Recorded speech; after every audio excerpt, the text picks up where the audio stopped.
In today's video, we'll be talking about Charles Oliveira's offer to train Tony Ferguson. Khabib tells Dana White that he has no choice but to allow Makhachev to fight Oliveira. HENREY Cejudo reveals when he'll be back fighting.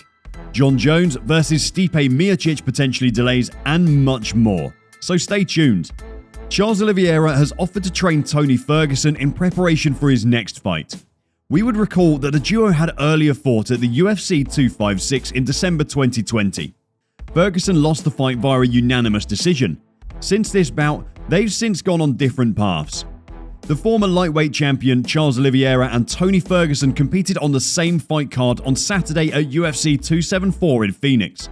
Oliveira submitted his opponent Gaethje via a first-round rear naked choke. However, the Bronx had to forfeit the belt because he failed to meet up with the weight requirement.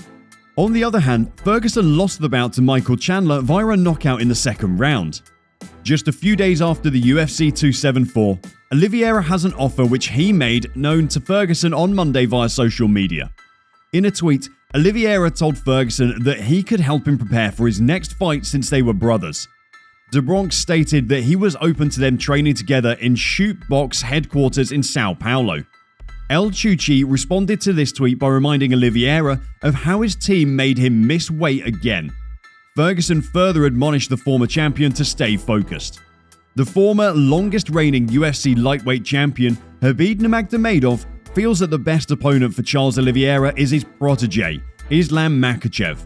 Khabib outlined the fact that Oliveira might no longer be the champion, but he is technically the #1 contender and is next in line for a title bout. The division's undefeated king tweeted that Dana White does not have a better option than Oliveira versus Islam fight in Abu Dhabi on October 2022. Nurmagomedov added that this was the perfect date, perfect location, and perfect opponent with perfect winning streaks, 10 versus 11. The Brazilian had earlier on secured his position as the best fighter in the lightweight division by defeating Justin Gaethje. The UFC president has also informed UFC fans that the UFC commentator Joe Rogan is in strong support of this matchup.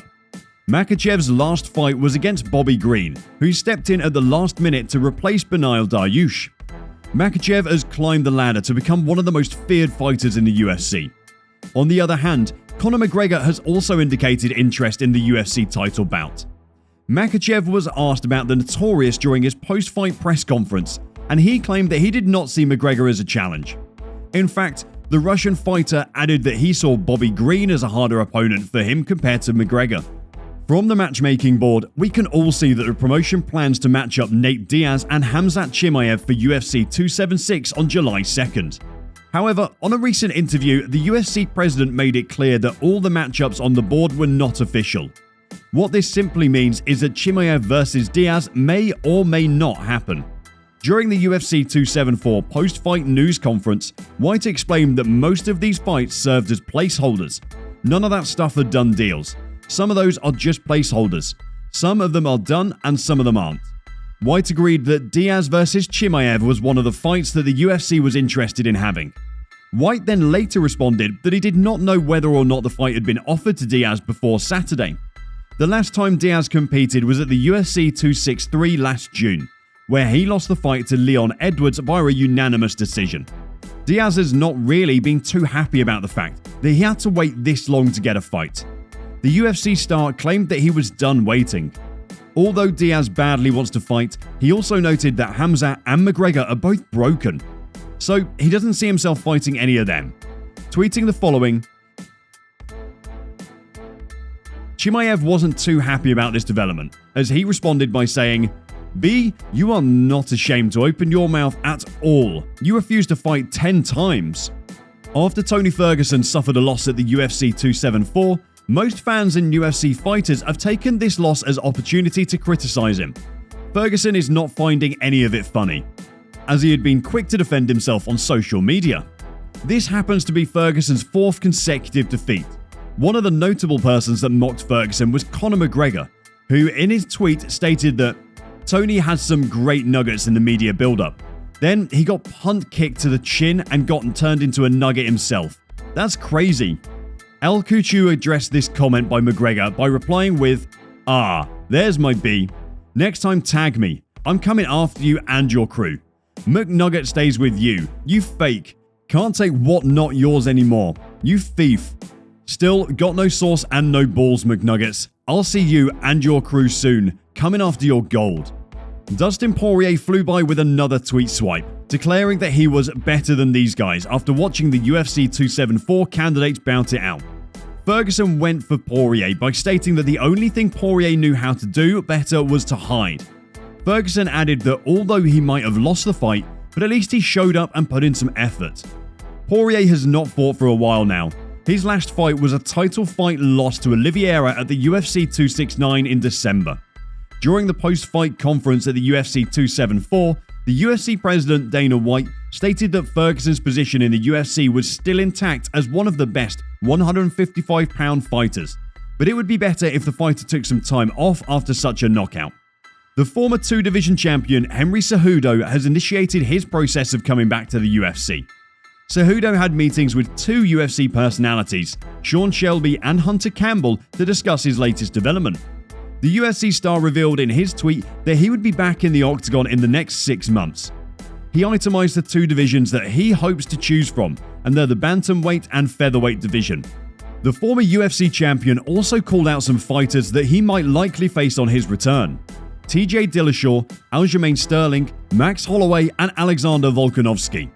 Cejudo then tweeted by saying, "I think for my next meeting, I'd love to meet with Dana White." In a recent interview hosted by Daniel Cormier between Henry Cejudo and Aljamain Sterling, Cejudo stated that Sterling might have the belt, but he's definitely not the best in the world. Henry told Cormier that one of the reasons why he was coming back was because he feels like his ability is still there and he's way smarter now. "Why am I coming back?" Cejudo asked. "Because my ability is still there, and I'll be quite honest, when I did retire, and it was a legit retirement, I've stayed in the game and analysed everyone, and I just feel like such a smarter person now than I've ever been before." Sterling remained undaunted by the remarks of Cejudo because, according to him, he was used to being underestimated by people. The most important thing is for him to go into the octagon, put in all the work, walk out with hands raised, and prove people wrong. In a recent post made on Instagram, Jon Jones revealed why there might likely be a delay in the Jon Jones vs Stipe Miocic fight. However, Jon Jones has a track record of his explanations being held to character limits. Over the past years, he's posted some tweets which he later came back to delete. The matchup between Jon Jones and the former UFC heavyweight champion Stipe Miocic has managed to get the attention of lots of MMA fans. However, most of the details of this bout have not been clear. On Thursday, Jones went live on Instagram and stated that UFC has been playing little games. But on Friday, he provided different insight into what caused the most recent delay. The UFC star stated that the cause of this delay was because Stipe Miocic needed to train more. This then caused the fight to be shifted to September 24th. He deserved that. I think he asked for September 24th. I'm hoping that's going to be in Las Vegas. I've been training about 3 times a day for about 2 years. I'm this close, why not wait a little longer? I'm excited for September. The UFC has yet to publicly announce a September 24 event.